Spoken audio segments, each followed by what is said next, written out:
I wonder what would be your advice to the next administrator, both about the mission and about goal setting?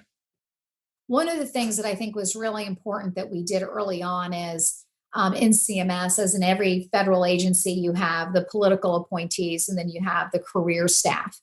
And I didn't want this to be just a political thing that got done for a couple of years. I really wanted this to be a part of the institution. And so we brought leadership in. We had the career staff actually lead this effort. I think that was really important to buy-in and to longevity. Right before I left, we were talking about OKRs, and I asked the team, the career staff that had been guiding this, I said, what do you think about it? Is this something you're going to continue doing? And they said, absolutely, 100%. And the chief operating officer said, look, obviously the initiatives are going to change, right? We may not be working on rural health or interoperability, but the structure and the process is all the same. And she said, my plan is to go to the next administrator and say, here's the process. Tell us what your initiatives are.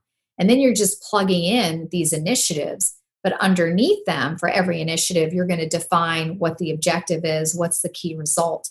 And I think as a management tool for the administrator, it gives you a better understanding of what's everybody working on, kind of ties everybody together. When COVID started, I had to go back over the objectives and key results, or the objectives, to say, okay, these aren't priorities anymore because we're in the middle of the pandemic. There's no way the agency is going to be able to get all this stuff done. And it was very easy for us. It took a few hours. We just quickly went through the list and kind of said, yay, nay, on hold, eliminate. And had we not had all of that organized, that could have taken us weeks, and it would have taken our focus away from COVID. So it's a great tool, even for the next administrator. You can see exactly what's going on in the agency. And if you disagree with it, you can change it, but at least it's all laid out.